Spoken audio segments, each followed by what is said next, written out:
अस्सलाम वालेकुम नाजरीन, आप देख रहे हैं K92 न्यूज़ और मैं हूं आपकी मेज़बान नाइला भट्टी। शामिल करेंगे आज की इलाकाई खबरें। Press release. People's bureau Karachi division के सदर असलम समू से people's labour union port Qasim authority के सदर लाल शाह, जनरल सेक्रेटरी शेर मोहम्मद बलोच और deputy general secretary Syed Riaz Hussain Shah की मुलाकात।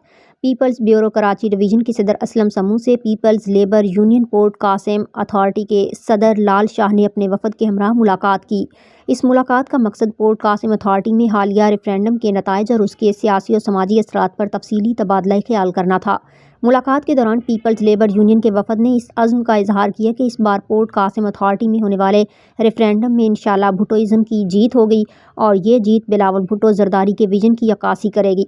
वफद ने कहा कि बिलावल भुट्टो की क़ियादत में पीपल्स लेबर ब्यूरो की मजदूर खिदमत और मेहनत कशों के हकूक़ के लिए जिद्दोजहद एक नई सिमत इख्तियार कर चुकी है और ये जीत इस बात की गमाज़ होगी कि मेहनत कशों की ताकत और तंजीम का कोई मुतबादल नहीं। वफद में people's labour union port Qasim authority के सदर लाल शाह, जनरल सेक्रेटरी शेर मोहम्मद बलोच और deputy general secretary Syed Riaz Hussain Shah भी शामिल थे, जिन्होंने पीपल्स पार्टी के मंशूर कारकुनों के हकूक़ और पोर्ट कासिम अथॉरिटी में मेहनत कशों की फलाह के लिए जारी सरगर्मियों पर रोशनी डाली। इस मौका पर असलम समू ने कहा कि पीपल्स लेबर ब्यूरो हमेशा मजदूर मफादात के तहफ़्फ़ुज़ के लिए काम करती रही है और इसका हर फैसला मेहनत कशों के बेहतरीन मफाद में होता है।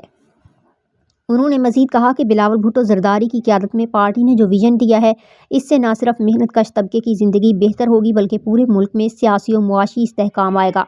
असलम समू का मज़ीद कहना था कि इस बार पोर्ट कासिम रेफरेंडम में मदर तंजीम के साथ people's labour bureau Karachi division के साथ पीपल्स लेबर ब्यूरो के सातों डिस्ट्रिक्ट की तंजीम भी नुमाया रोल प्ले करेंगे। मुलाकात के दौरान ये बात भी ज़ेर बहस आई कि पोर्ट कासिम अथॉरिटी में होने वाले रेफरेंडम के नताइज मेहनत कशों के हक़ में एक संग मील साबित होंगे। पीपल्स लेबर यूनियन के वफद ने पोर्ट कासिम के मेहनत कशों की हिम्मत अफजाई की और यकीन दिलाया कि उनकी जिद्दोजहद में पीपल्स पार्टी हमेशा उनके साथ खड़ी रहेगी।